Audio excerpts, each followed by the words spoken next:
warahmatullahi wabarakatuh. Tabiun, tabiuy. Halo semuanya, berjumpa lagi bersama Ibu Iin Aprianti. Bagaimana kabarnya hari ini anak-anak? Semoga kita semua dalam keadaan sehat walafiat ya. Jangan lupa patuhi protokol kesehatan.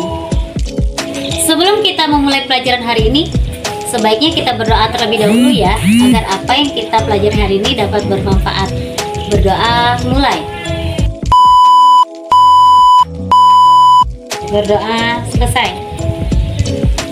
Untuk materi pelajaran kita pada hari ini yaitu tentang teks eksplanasi. Materi yang kita pelajari dalam teks eksplanasi yang pertama, pengertian teks eksplanasi. Yang kedua, ciri-ciri teks eksplanasi. Yang ketiga, jenis-jenis teks eksplanasi.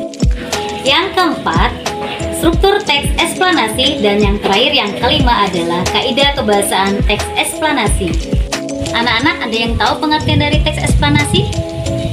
Perhatikan gambar berikut ini. Iya, benar. Pengertian teks eksplanasi adalah teks yang berisi tentang fenomena alam, proses mengapa dan bagaimana kejadian-kejadian alam, sosial, ilmu pengetahuan, budaya, dan hal lainnya yang dapat terjadi. Selanjutnya Ibu akan menjelaskan tentang ciri-ciri teks eksplanasi.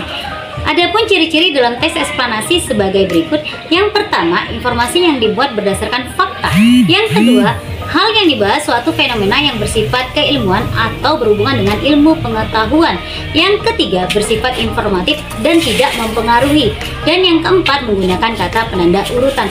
Terakhir yang kelima yaitu fokus pada hal umum atau generik, bukan partisipan manusia.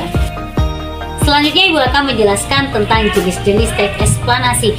Yang pertama, teks eksplanasi sekuensial, yaitu menerangkan atau menjelaskan tahap suatu fenomena.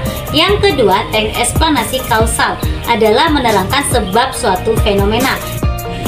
Yang ketiga, jenis teks eksplanasi teoritis, menjelaskan tentang suatu dan spekulasi kemungkinan terjadi sesuatu. Yang keempat adalah eksplanasi faktorial, menjelaskan tentang efek dan hasil suatu proses. Selanjutnya Ibu akan menjelaskan tentang struktur teks eksplanasi. Struktur yang pertama yaitu pernyataan umum. Pernyataan umum adalah sebuah teks yang menjelaskan tentang gambaran umum. Poinnya biasanya mengangkat tentang fenomena atau peristiwa yang biasanya terjadi. Struktur teks eksplanasi yang kedua adalah urutan sebab dan akibat. Urutan sebab akibat adalah bagian penjelasan yang mengandung penjabaran proses mengapa peristiwa tersebut terjadi. Struktur teks eksplanasi yang ketiga adalah interpretasi. Interpretasi adalah bagian penutup yang mengandung kesimpulan dari fenomena yang akan kita bahas. Selanjutnya Ibu akan menjelaskan tentang kaidah kebahasaan teks eksplanasi. Yang pertama menggunakan kalimat pasif, yang kedua menggunakan konjungsi kausal dan waktu. Yang ketiga terdapat istilah ilmiah. Yang keempat menggunakan kata kerja material dan rasional. Yang kelima bersifat informatif. Berikut penjelasan tentang kalimat pasif beserta contoh kalimat pasif.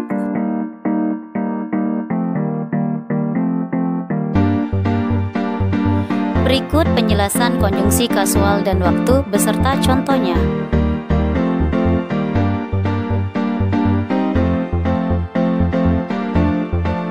Berikut penjelasan istilah ilmiah dan beserta contohnya.